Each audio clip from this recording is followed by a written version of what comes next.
Hello and welcome to Midlife Meltdown. I'm Ian, and in today's video I want to talk about what I think are the 4 stages of identifying that you are in and also managing to exit a narcissistic relationship. But before I get into that, if you find this video helpful or any of my other videos helpful, then please help me grow the channel. First of all, by subscribing if you'd like to see future videos, by leaving a comment in the section below and leaving a like on the video itself. It really helps the channel grow and it helps me reach more people, and hopefully we can help others. If you have any questions about this video or any aspects of narcissistic personality disorder or toxic relationships, leave a comment in the section below and I will get back to you and reply. So as I go through these stages, what I want to focus on particularly is A, what the outcome of that stage needs to be in order for you to progress on to the next stage. So how do you need to feel or what needs to happen to you in order for you to progress? I'll also be focusing on how difficult and what the challenges are for you, particularly in that stage, because I think they're quite different as you go through the 4 stages, and also what you can expect to see from the narcissist themselves. So their behavior will change quite significantly through these stages, I believe. So let's start with stage 1, what I would call the awakening phase.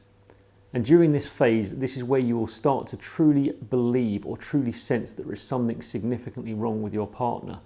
And I don't mean just poor behavior for a period of time or going through an issue in a relationship. That can happen to anyone, and that's a natural part of a relationship. What I mean is that you truly start to realize and believe there is something systematically wrong, there is something fundamentally wrong, maybe through repeat behavior, maybe through particularly poor behavior over a long period of time. And when I talk about outcomes for the stages, that's really the main outcome of the awakening stage, is that you firmly believe within yourself that there is something wrong and that you need to investigate a lot deeper. And as far as the challenges faced in this stage by yourself, this is a very distressing stage. So this is really the stage where you find out some bad news, either infidelity, maybe repeat infidelity, maybe some particularly nasty abuse, whether it's physical, emotional, psychological, controlling behavior. Ultimately, in order for you to believe that there is something fundamentally wrong, you're going to need to go through something quite dramatic, and maybe repeatedly quite dramatic. So I think this is probably the most emotionally acutely painful stages to go through. You know, finding out that there's been an affair, finding out the details, going through that process is extremely difficult to deal with. So as far as challenges, this is acute and it's extremely painful, but hopefully it's a fairly short phase. And during this phase, this is when you can expect to see the narcissist the most out of control. It's what I call the feeding frenzy stage, where effectively they found a new source of narcissistic supply and they're indulging in it, you know, almost like a drug addict, that they're willing to hurt and abuse and do anything they need to get what they want. You know, compared to the other stages, the later stages, the narcissist will tend to be a lot more in control, a lot more manipulative, thinking further ahead. But in this stage, they're acting in an extremely base way, effectively just indulging and feeding on that new emotional supply that they've got. So if it is an affair, it's likely you may be discarded, you may be abused, you may find out details about it, and the narcissist may seem to enjoy that.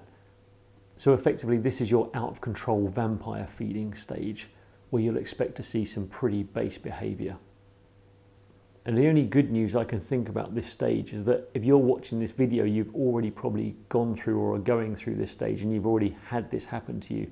And now you're starting to look into what's going on and what's happening. Why is this behavior repeating itself? Which probably means that you're on to stage 2. Now, stage 2 is a stage that I call acceptance.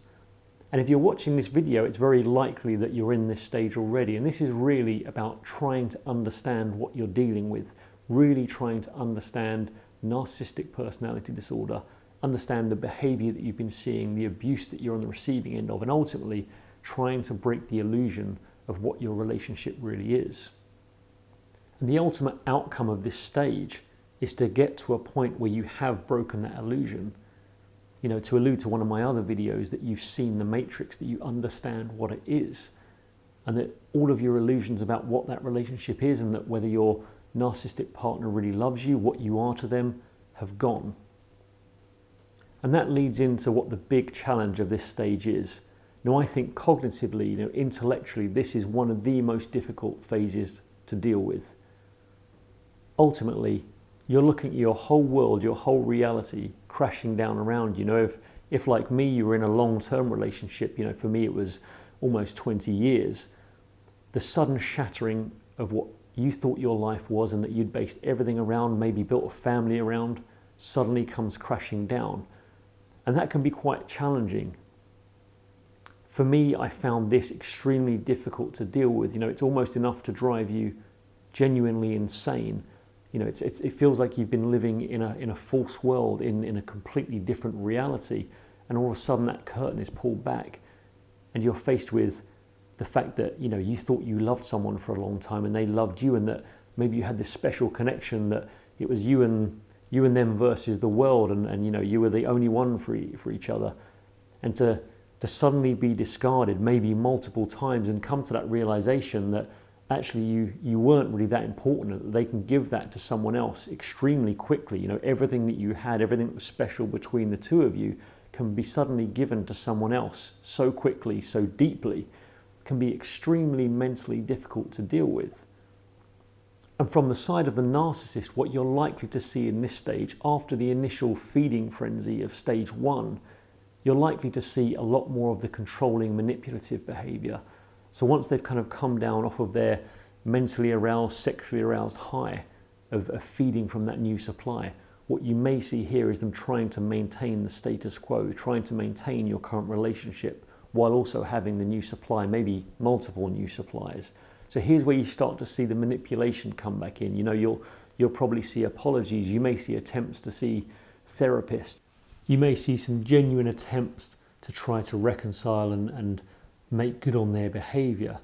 But the key thing about this stage is to make sure that you understand and truly see the narcissist for what they are and don't succumb to that. And that is extremely difficult. After that emotional bombshell of stage 1, of being hit and being traumatized, and you know, your thoughts being everywhere, it's very easy to want to just calm that down and go back to the way things were. And a difficult thing about stage 2 is trying to keep the mental fortitude to stay laser focused on understanding what the narcissist really is, what they are to you, and more importantly, what you are to them. And that what you are to them is a very, very difficult thing to swallow. You know, it's hard to take, particularly after a number of years, that you may be just the supply to them and not really what you thought love was. And if you come out of stage 2 successfully, effectively the narcissist illusion will be shattered, the curtain will have come down, and you'll be left, unfortunately, with the slight cognitive dissonance of what you were to them and what your life really is. But you should at least be resolved to coming out of the relationship and moving on with your life. And that's really where stage 3 comes in. And stage 3 I label as extraction. And this is really where, once you have that knowledge, once you truly believe that you're dealing with a narcissist, then the only actions from there are to remove yourself from that narcissist and move on with the rest of your life and start healing. So the extraction phase, I think, is a particularly tricky one. It's less emotionally difficult because you've gone through the understanding, you've seen the reality, that illusion is gone. But this is logistically very challenging, and I think one of the most dangerous phases. So why I say that is, once that illusion is broken and shattered, and the narcissist knows that, then their behavior can significantly change.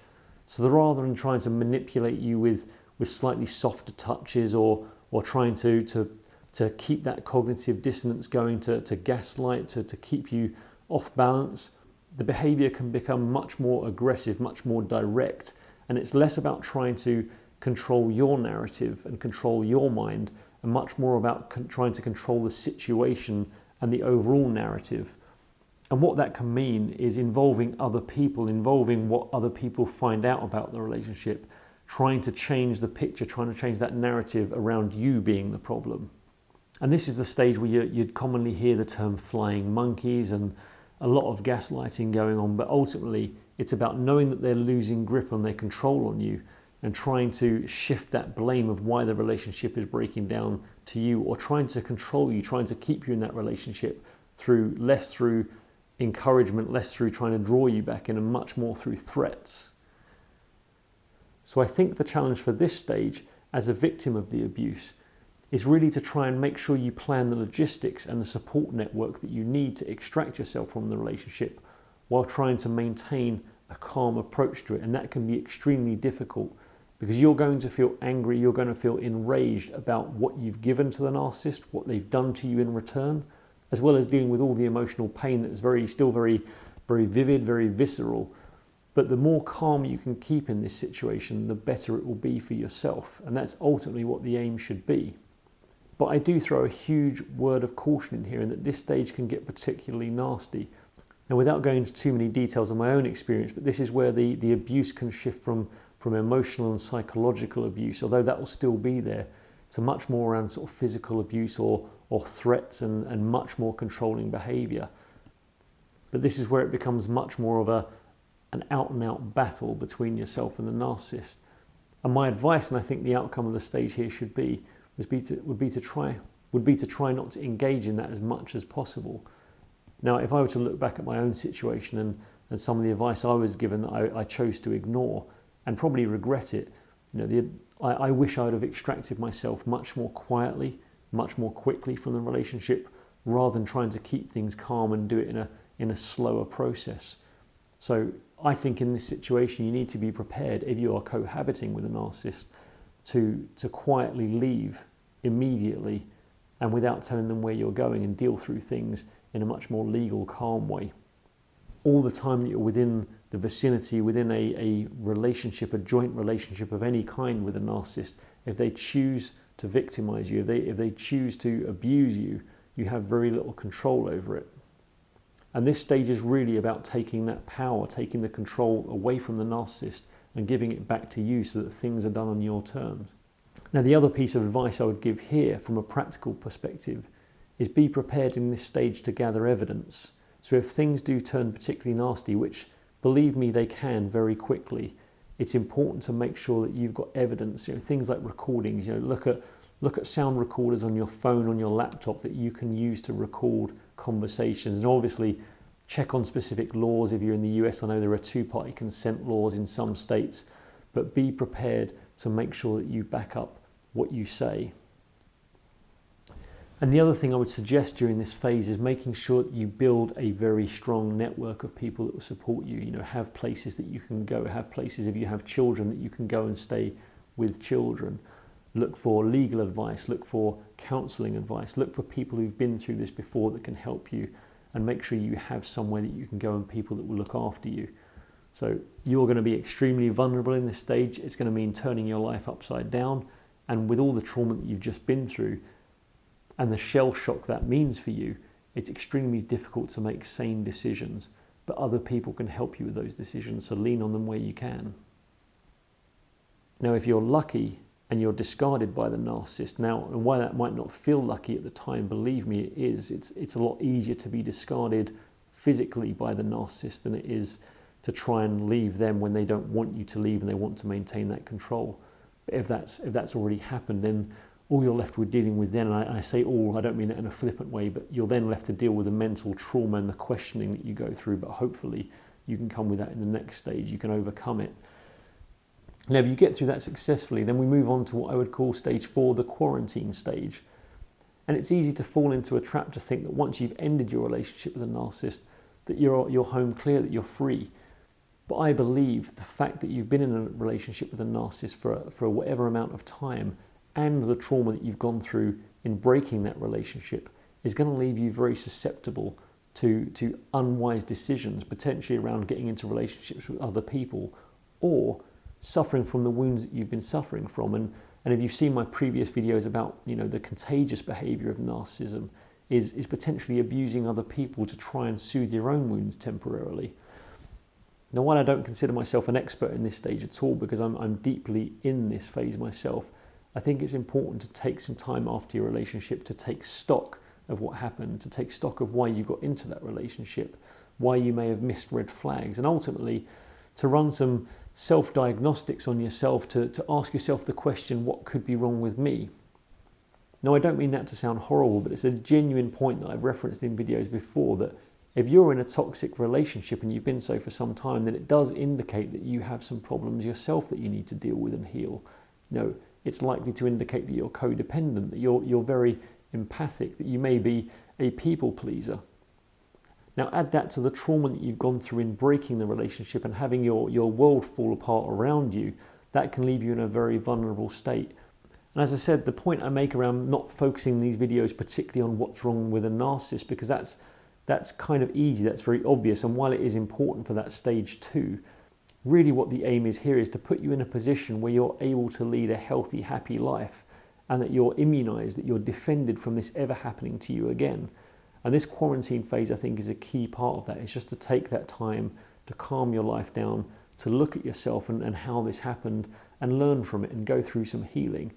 Now, this is a really great opportunity, I think, to engage in some therapy yourself, to sit down with a professional and to look at yourself and where you need to heal and how you can do that. In my opinion, the worst thing that can happen is that you go through this amount of pain and trauma and then end up, like some people do, falling straight back into a relationship with someone else who's a narcissist or has some other condition that will ultimately lead to you giving up your life and your emotions and your own sanity for them. And as far as what you can expect from the narcissist, you're likely to still see some hoovering attempts, some attempts to get back in contact, even though it's in a negative way. And it's good to take this time to make sure that you fully understand and are protected from that narcissist, and make sure you don't feel the need to respond. And if you do, there's nothing wrong with that. It's quite natural. But if you do feel the need to still engage and to still respond to those, or you still feel a slight pang that things may change, then it's a good indicator that you've still got a lot of healing to do. So in my case, as I said in previous videos, I've committed to at least 6 months of not engaging in any kind of romantic relationships, of just really trying to focus on my home life, of looking after my animals, of trying to do my job well, and just trying to live a good, simple life. And the one piece of advice I would give there that's helped me so far is just to give yourself up to a bit of a higher purpose. Now, I'm not religious at all, but if you are, that can be religion. For me, it's my animals and also making these videos. It gives me a purpose, feeling like I can help other people that are going through the similar situation. And that's it. Those are the 4 stages that I think you need to go through. And if you are going through any of those stages, you have my sympathy. And hopefully these videos can go a little way to helping you get through them. So hopefully that's helpful. If you've got any questions or anything you'd like to see in future videos, then leave them in the comments section below, and I'll try and address them as quickly as I can.